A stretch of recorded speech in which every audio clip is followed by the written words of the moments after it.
What's up, YouTube? Trying to stop by and see what's going on, what's shaking, what's new.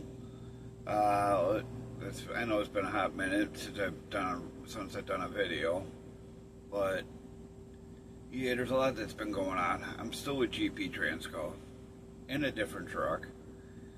The last truck I had issues with shaking and all kinds of issues that I didn't really say anything about, but when you backed up in reverse, had all kinds of issues and all kinds of problems. It's been like that since the day I got it. They didn't want to fix it. They didn't want to take it to kennel or to Freightliner to get it looked at. All they wanted to do was they reprogrammed the transmission not once but twice, and yeah, it didn't work. And they finally decided enough is enough. After almost a year of being in that truck, I've almost been here a year. But yeah, it's been an interesting ride I've been running with a lot of freight that they've gotten that don't make any sense, but it is what it is when it comes down to it. But yeah, the new truck, I'm going to be doing a little bit of a tour of it. Whether I'm staying in the truck, I don't know yet, because there's a check engine light on and I got to get that checked out, figure out what it is. I already had an airlines rub and almost burst a hole in it. And now it's just fun wow.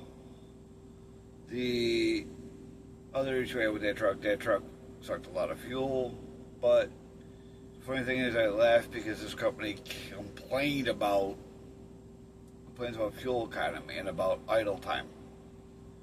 But yet, in that 2023 Freightliner that I drove, they had an extension cord running a refrigerator off the inverter. They took out a cabinet to put a refrigerator in. Not just a little refrigerator, they put a household little baby miniature refrigerator in it. They bought at Costco. When that's on 24/7, it's going to drain the batteries and the truck's going to run more than it should. Now, with that being said, I've also switched to a 2024 Freightliner with a built-in refrigerator. When this truck does the battery monitoring, it actually runs for 2 hours. Not an hour like the other truck did. This one runs for 2 hours. Sometimes longer, depending on for what reason, don't know why, but it does. But I gotta get this check engine light figured out what's causing this check engine light. It's probably an update, because this truck is similar to the 2023, just when it comes to the secondary, everything works on that secondary display that they put in these trucks for some odd reason. Don't know why, but to me it's just a waste. And the gauges don't work. I can't get them to load up. I have to shut the truck off completely, turn the battery, disconnect the batteries to get the truck to power up. And yeah, it's occasionally it'll come back on, sometimes it won't. Now, they're telling me that it's probably something that Freightliner did or some kind of update that it needs to be done before they actually get it to work. Who knows? But yeah. In the meantime, I don't know if I talked this in about a previous video, but I actually spoke with Freightliner and had a chat with some Freightliner reps that came out and questioned and asked about, and they're showing stuff that they're going to put out on these trucks next, and I told them, I said, hold off on that. And they go, why? I go, because the more technology you keep putting into these trucks, you're going to cause more problems. These trucks already have issues as it is, and they've had issues from the day they came rolled out with this adaptive cruise system where the truck brakes. You know, whether you had the manual or you had automated, they had it in both versions. And that system is still faulty. Still a lot of problems with it, where it turns around and will break beforehand. Or when there's nothing there, it'll pick up anything and hit the brakes. Or if it gets wet or any kind of moisture or anything gets into the system, it goes into a fault till it clears itself out. If you're lucky. Sometimes you take it to the dealership and they gotta fix it, which is stupid. Or, as in this case, GP's thing is if anything goes like that, they just need to turn the batteries off for 30 minutes. And that should retrofit and solve the problem. If it don't, then it's got to go into the shop to be figured out what the problem is.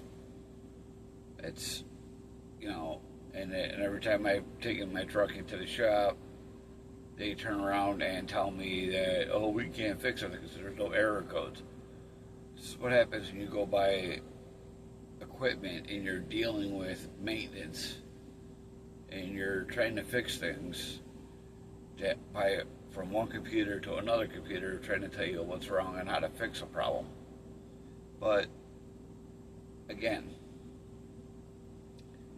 we need technicians that actually know how to fix things without being a computer technician,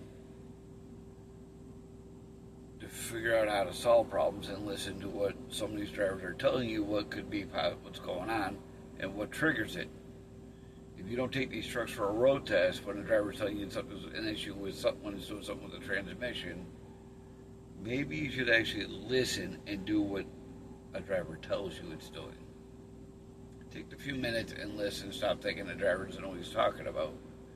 Actually listen, and it might actually solve a problem if you can actually figure it out. But we don't want to do that because that requires too much intelligence, too many people to do anything, and we don't want to solve problems. We'd rather just put a band-aid on it and pass it on. And that's what a lot of carriers are doing, and they wonder why this stuff is pretty much useless and junk. If you're gonna order these trucks, order them without all this crap on there. Stop pushing technology that is not there. Keep pushing out, fix the problems, and then add a little bit more, and try to solve your problems before you keep putting it on and go nationally with a lot of these trucks. Talk to different carriers, different groups, and actually get with the drivers and actually figure out how to solve a problem. These engineers and designers that come out with this stuff need to listen to what drivers are telling them and think they don't, and listen and figure it out. But it is what it is when it comes down to it at the end of the day about how to solve problems. But for the most part, there will be another video coming out about a tour of this truck of the 2024, which there's not really much that has changed in the 2024 compared to the 2023. Just a few minor differences, but for the most part, even some of the 23s that GP has some of the stuff.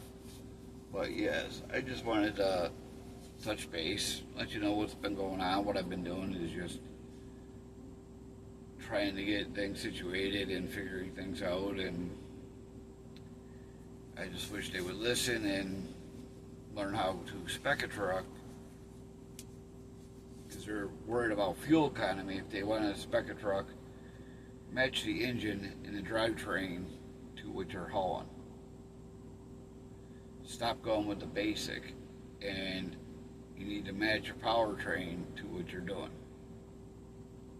If you're not going to do that, you're going to overwhelm your transmission, your powertrain, and you're going to burn more fuel. You need to optimize things. These EPUs that they have, which is basically an APU, but it's an EPU that will run and start the truck up when it needs to charge the batteries. EPUs waste more fuel than APU does. APU uses less fuel. EPUs use more fuel because it's burning the truck. Your whole entire truck's kicking on to keep the batteries charged. You know, EPU is not the best thing on the planet. Yeah, there's an APU, but an APU at least keeps your batteries and you use less fuel. But it's nor here nor there. If you have any questions, comments, feel free to reach out. I'll get back to you as soon as I can. Like, subscribe. Let's get these views, let's get everything up, and